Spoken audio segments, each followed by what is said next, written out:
Hello Soy, kumusta? So today ay assembly na tayo dito sa RXT135. Ayan. So umpisa na natin, huwag na tayong pagpaligoy-ligoy. At una nating ilagay itong crank bearing at transmission bearing. So tara na.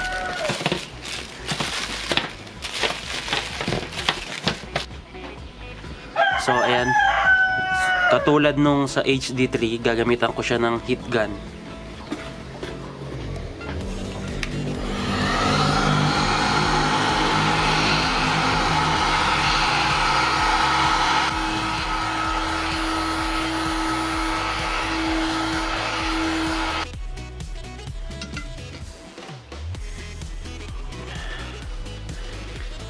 Pumasok na yung kalahati pero nakulangan. Yun. Yan. So ang size ng bearing nito ay 6205 dito sa magneto side. Yan, tahimik. Next, itong sa may transmission. Tapos, ang size ng bearing sa sprocket side ay 6304.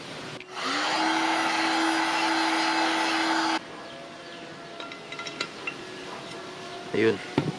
Nahulog mag-isa. Itong bearing na to, pupukpukin ko na lang. Baka kasi sumobra eh.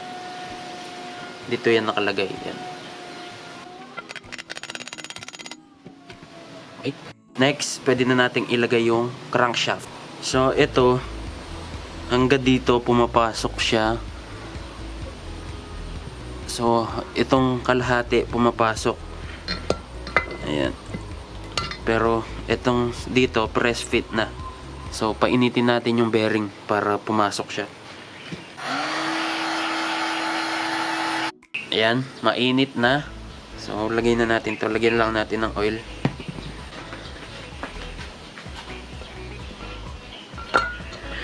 Oh, yun. Pasok. So ayan guys, pumasok na siya. Nakabilang crankcase, mamaya na to. So, pwede na natin ilagay yung transmission. So, ito na yung mga transmission. So, install na natin sila. So, guys, ganyan yung kanilang pwesto, no? So, ito sa clutch housing, ito sa sprocket.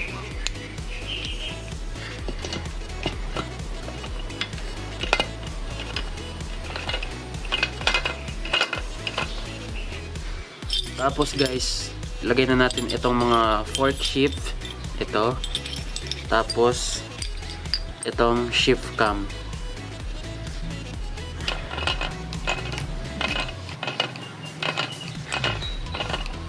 Lalagyan ko lang sila ng oil. So dito sa fork shift meron tayong tatlo, di ba? So meron yung number, ito 1H. Itong 1H dito yan sa pinakababa. Ito. Pinakababa. Tapos, itong number 3. Ayan, meron siyang number 3. Tapos, sa itaas, 3MB. Meron din 3MB. Tapos, so, ito, dito yan sa itaas. Ayun. Diba? Tapos, itong number 2, dito yan, sa kabila. Ayan. Nag-iisa lang yan dito.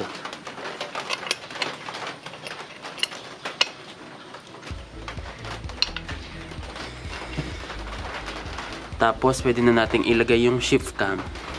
So, yung number 1 fork shift, dito yan nakalagay. Yung number 3 fork shift, ito yon, dito yan. Tapos, itong number 2 fork shift, dito yan sa gitna.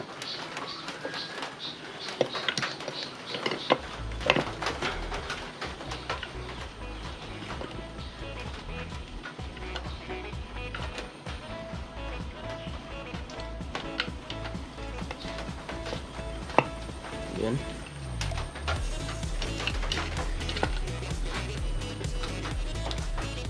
So, ito sa gitna. Uyun. So, ayan. Nakalagay na siya sa shift cam. Tapos ilagay natin itong shaft nya dito para hindi matanggal. Yan. Tapos yung number 1 fork shift, hindi pa siya nakalagay. So yan. Yun. Tapos tinanggal ko lang to para mailagay ko yung number 1 fork shift. Ito number 3 dito yan.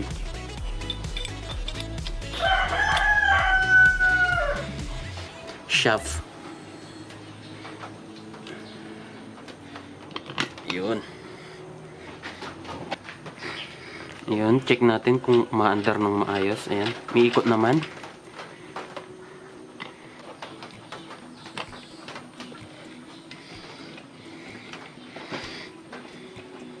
Ngayon guys, nailagay na natin yung transmission, yung crankshaft. Pwede na natin ilagay itong kabilang crankcase. So lalagyan ko muna siya ng gasket. Tapos salpak na natin. Nailagay ko na rin yung mga bearing para mabilis tayo.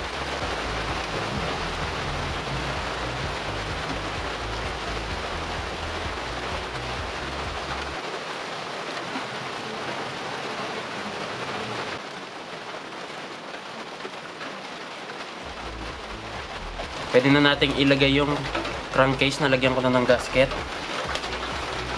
Lalagyan ko muna ng oil itong crankshaft natin dito para pumasok ng maayos yung bearing. Yan, huwag kayong magtitipid sa oil.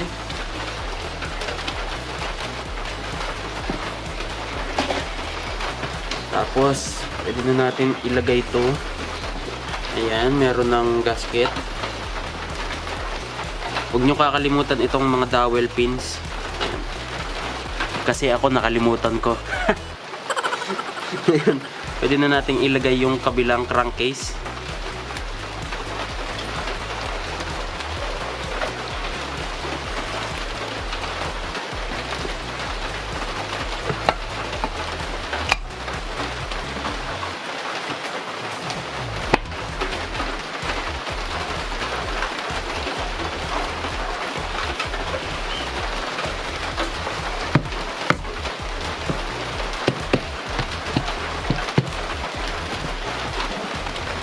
Tapos baligtarin.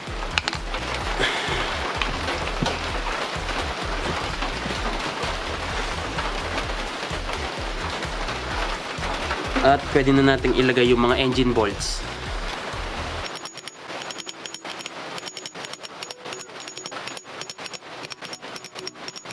So guys, pwede ko nang ilagay yung oil seal.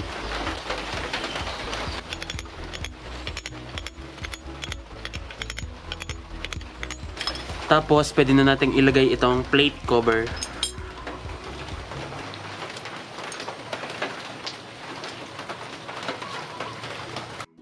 Tapos, itong stopper lever.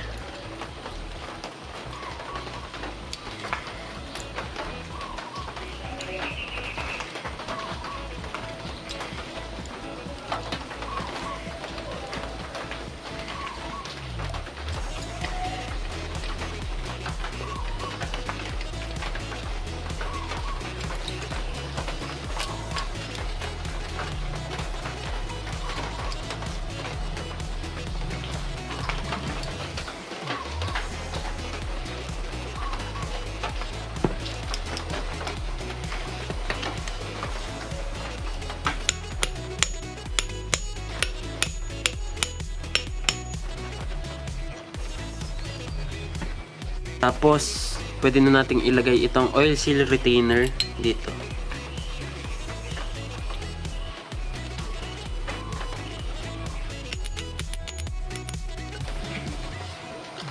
Next, itong shift shaft.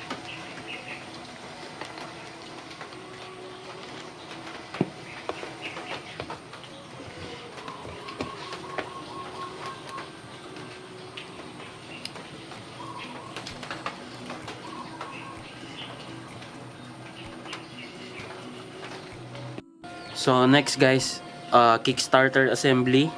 Dito muna. Lagay ko lang itong lock.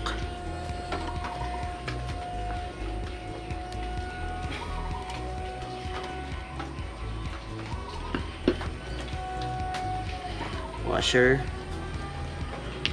Tapos itong gear. So kulang na tayo ng isang washer dito. Wala na akong mahanap. Pero nung binaklas ko, wala talaga siyang washer, nawawala. Baka tinapon nung dating may-ari.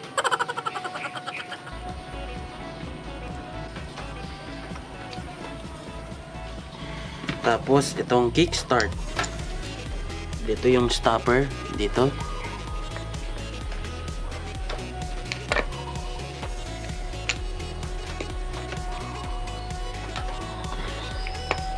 Yun. Testingin muna natin itong kickstart kung maandar. Yun. Dapat umaakyat siya. Tapos papaikutin niya itong gear na to. Next, pinion gear. Ito muna ang bushing. Tapos itong hamon.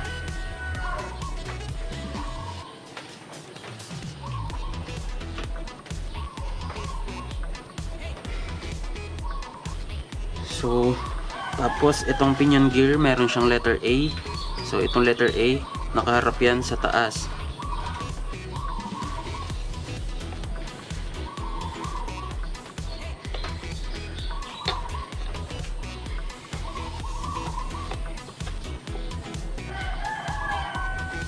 Next, itong clutch basket.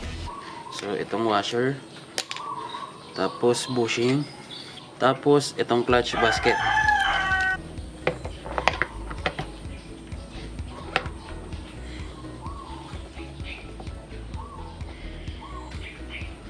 Tapos, washer ulit. At itong clutch boss.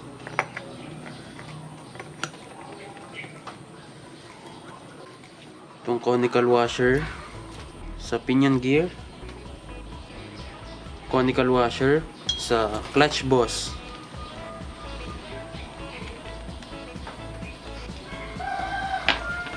So ayan guys, ready for tightening na. Lagyan natin ng basahan to.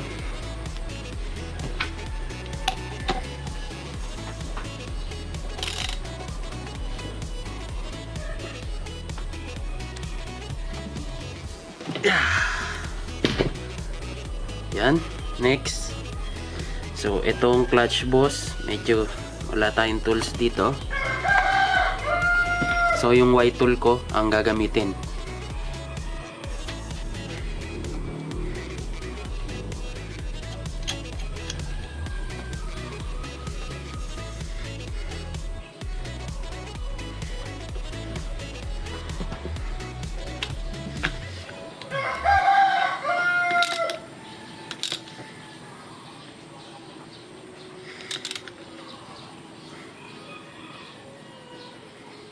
Yan.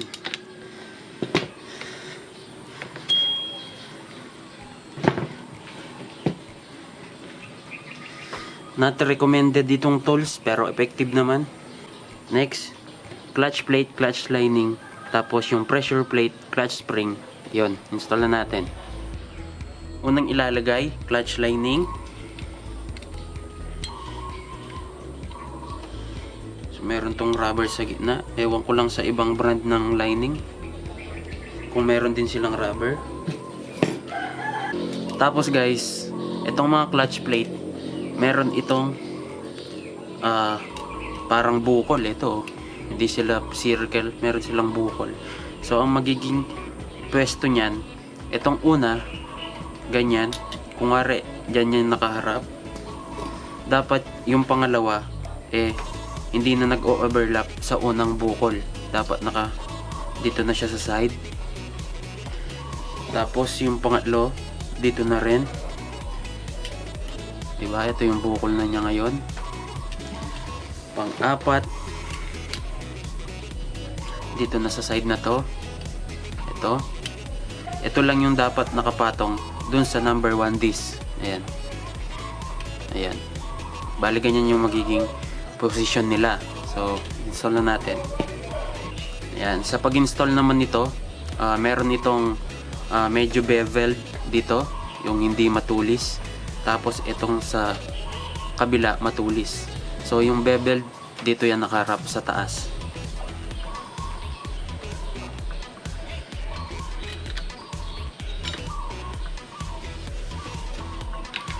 Tapos lining.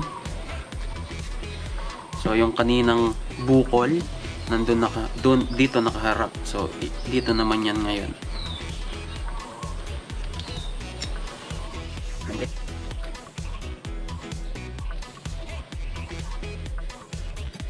Yung ano this? So yung bukol dito na. Yan sa dito na turo.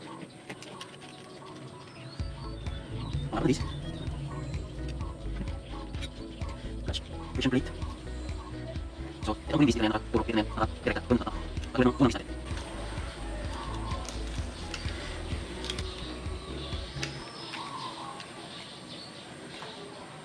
Yan. Tapos guys, bago natin ilagay yung pressure plate, ilagay muna natin itong push rod dito. Yan. Itong pressure plate na naman. So ito, meron din itong tamang pagkakalagay. Kita nyo ba itong? So yan, meron tong arrow. So dito sa clutch boss, meron ding arrow. Dapat magkatugma sila. Yan. So ito yung arrow ng clutch boss. Ayan. Tapos ito yung arrow ng pressure plate.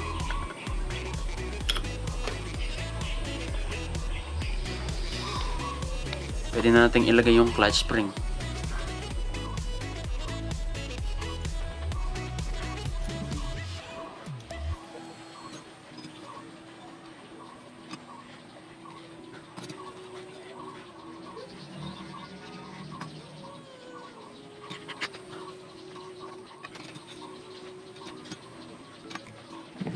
Kakalsuhin ulit natin ng basahan.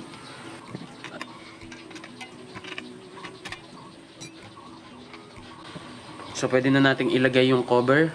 Pero yung cover ko hindi ko pa napinturahan. Pipinturahan ko pa yun ng silver. So una na nating ilalagay itong head natin. Tapos huli na yung mga cover. So pero bago yon, ilagay muna natin yung mga oil seal sa kabilang side. Ngayon pwede na nating ilagay yung mga oil seal sa sprocket, sa clutch, sa shift shaft, sa crankshaft.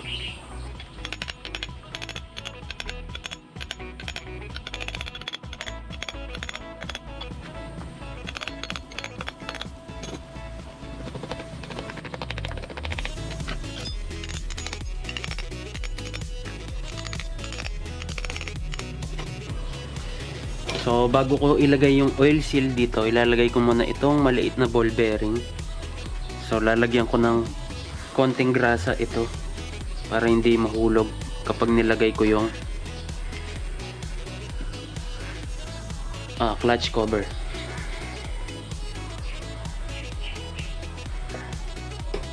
So itong push rod. Syempre itong oil seal.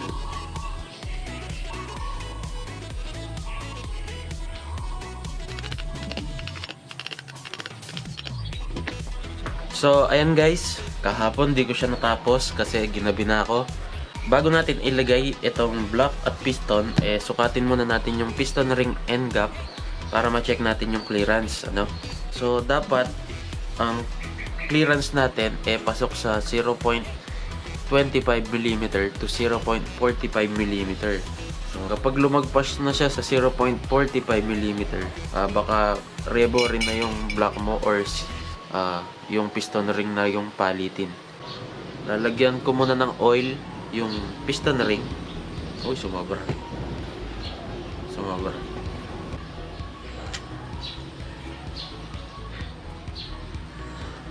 So ito yung gap. Tapos itulak natin sa piston para magpantay. Ayan. Mga at least 10 mm magmula sa taas. Ayan.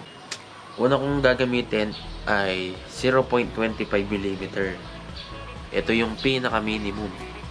0.25. So, pumapasok maluwag.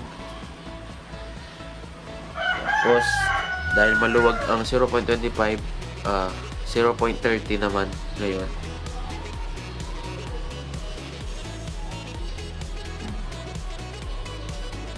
Pumapasok pa rin, medyo maluwag. So, itong 0.40 naman.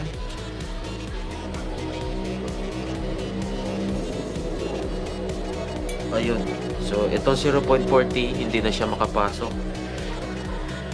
So, nasa gitna siya. 0.30. Gagamitan ko siya ng 0.35. So, dadagdagan ko lang siya ng isang 0.05 na filler gauge. Ayan. Bali, dalawa sila. Wala akong 0.35 na buo. So, ito. Saktong-sakto, 0.35. Meron na siyang konting drag. Tapos, yung 0.40 hindi na pumapasok. So, 0.35 yung piston end gap natin. Nasa gitna siya. Pasok siya sa recommendation ng service manual na 0.25 to 0.45. So, pasok itong unang ring natin. Itong pangalawa naman. So, itong pangalawa, pareho lang nung una. 0.35 din. Ngayon, pwede na nating ilagay yung piston. So, ito yung piston natin. Lalagyan ko muna ng circlip itong kabila. So, ayan, nalagyan ko na siya ng circlip sa kabila. So, meron din tong arrow. Ibig sabihin ng arrow is exhaust. So, nandito yung exhaust port natin. Meron na akong bagong piston pin. Tapos, itong bearing.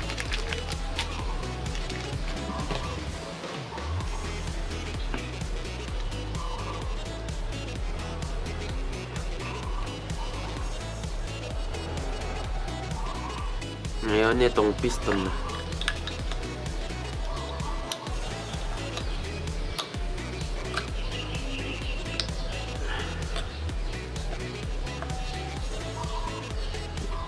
Tapos, itong circlip.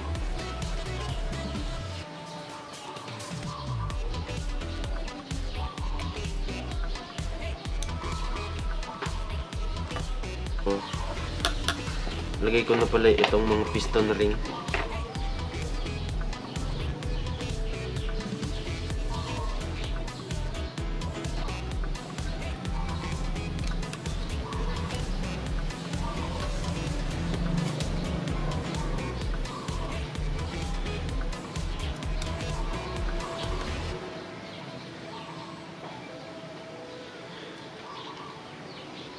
So, sa paglagay ng piston ring, dapat yung end gap nandito sa ring guide dito sa pin. Ayan. Katulad dun sa HD3, di ba? So, pwede na nating ilagay itong base gasket. Papahiran ulit natin yan ng grasa.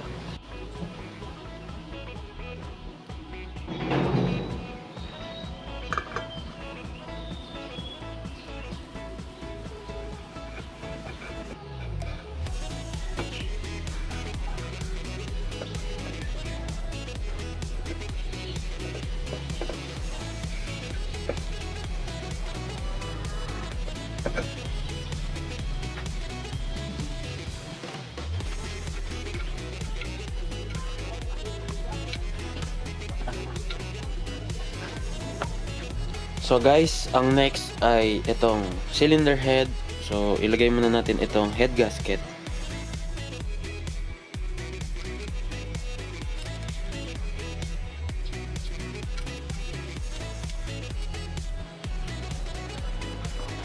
Tapos itong cylinder head na.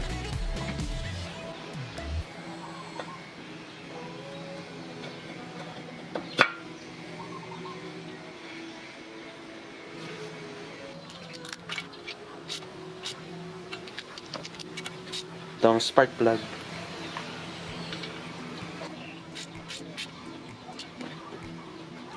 So ayan guys, ang next itong reed bulb. So itong reed bulb ko, na set ko na yung stopper height.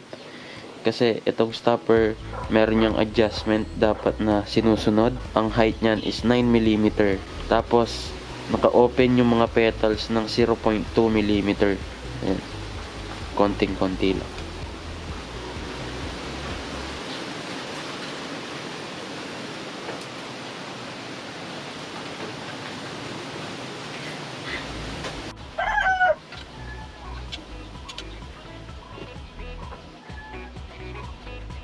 So, ayan guys. So, yung mga cover na lang at yung oil pump natin. Tapos, ilagay na natin yan. Tapos, paandarin na natin agad for start. So, ayan guys. Ilalagay ko na itong oil pump natin. Ito, bagong paint. So, ang ginamit kong paint ay Samurai High Temp Silver. So, tatanggalin muna natin itong gear natin. Plastic gear sa oil pump.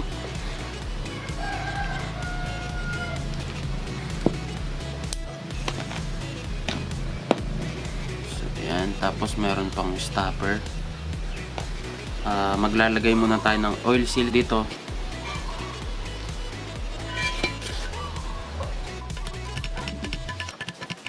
Tapos lagyan natin ng oil yung oil seal. Tapos meron tayong gasket dito. So itong oil pump, dito siya papasok. Lagyan ulit natin ng grasa ang gasket.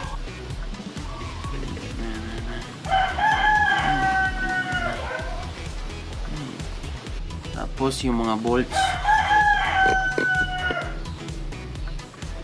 Tapos itong likuran. So lalagay natin itong stopper. Tapos itong gear. Tapos itong lock. Tapos guys, itong Kickstarter oil seal. Ayan.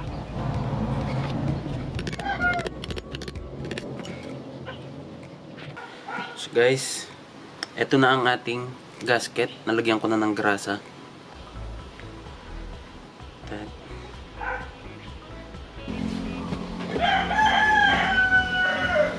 So meron tayong dalawang dowel pins dito. Ayan. At dito meron din isa.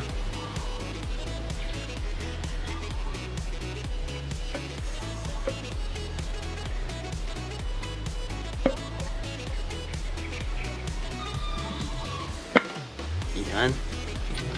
Tapos ito mga bolts.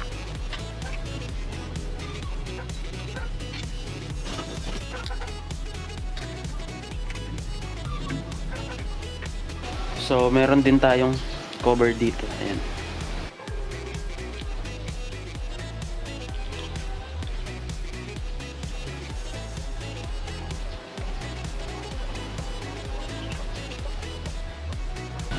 Ngayon guys, pwede na nating ilagay itong stator coil.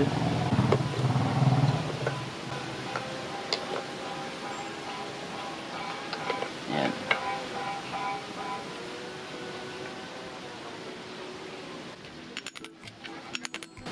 So, tatanggalin ko ulit to para ilagay itong wire holder. Tapos, magneto. Itong punya muna.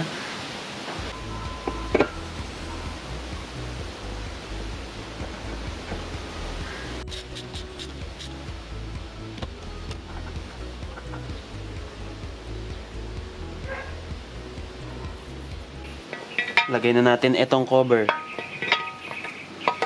So, babaklasin ulit natin yan kapag pina-under natin.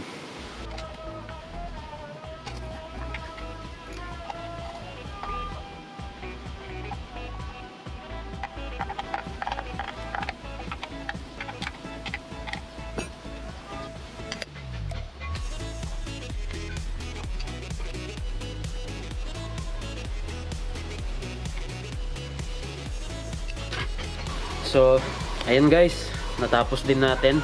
Try natin siyang i-kickstart.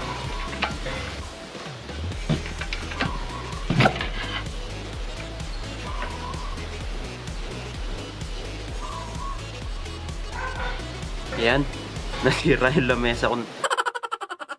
So, ayan. Dahil nasira yung lamesa ko, dito muna tayo sa case.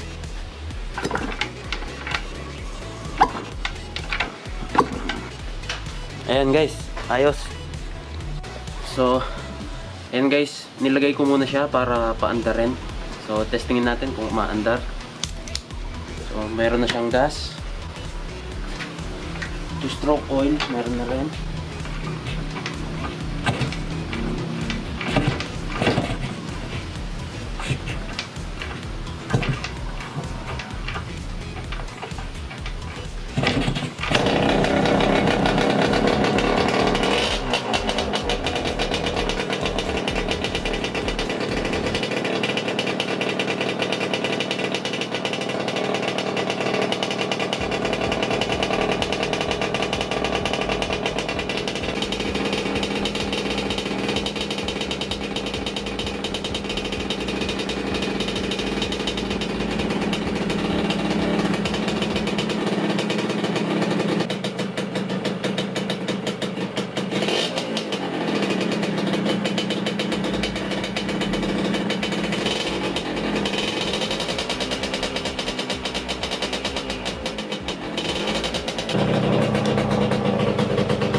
Guys, umaandar naman yung mga gears.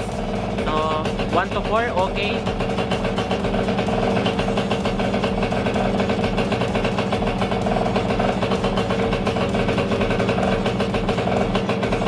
So, hindi ko pa siya matitesting kasi itong chassis natin walang shock. Ibabalik na namin to sa dual shock. So, break in muna. Tsaka na yung road test, ha. So ngayon, konting tono na lang sa carburetor. Tapos okay na. Okay naman ang minor eh. At napakatahimik ng makina. Maingay lang yung tambucho kasi may butas yun eh.